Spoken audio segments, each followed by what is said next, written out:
This video presents the basic design of an Xray tube with practical implications for dentomaxillofacial imaging.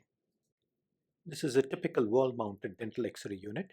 It consists of a tube head, a suspension arm, and a control panel. Located within the tube head is the heart of this X-ray machine, the Xray tube. It is what produces X-rays that make our radiographs. This video describes the components of an X-ray tube and the basic process of X-ray production.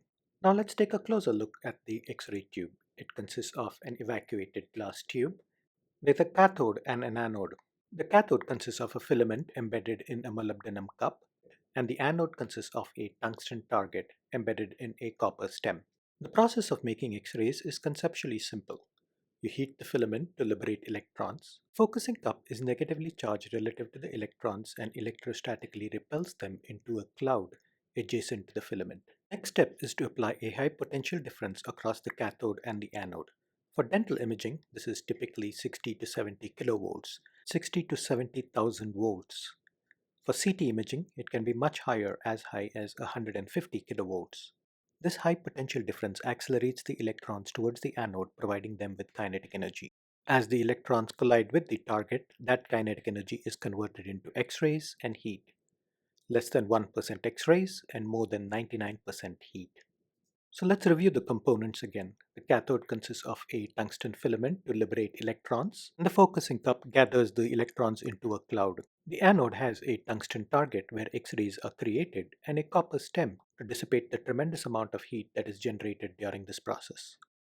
Next, let's describe an important parameter of the X-ray tube, the focal spot size. The focal spot is the area on the target from which X-rays are produced. The size of the focal spot is an important technical parameter of image quality. A smaller focal spot yields a sharper image. A limitation to reducing focal spot size is the heat generated. Anodes are designed to overcome this limitation.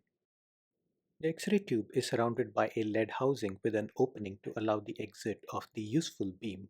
This is the beam that we use to make our radiographic images. The angle of the anode in this projection makes the size of the focal spot to appear smaller than its actual size.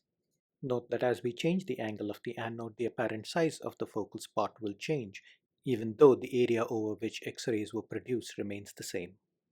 In this demonstrated example, anode A with a smaller focal size would be preferred. The stationary anode design is adequate for the short exposures used for intraoral dental radiography. Longer exposure times, as with panoramic and CT imaging, require another type of anode design called as the rotating anode.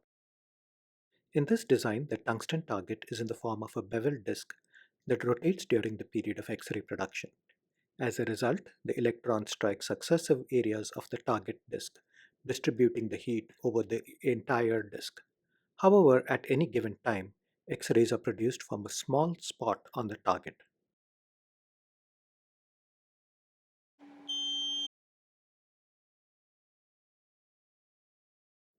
You should now be able to describe the basic process of making X-rays.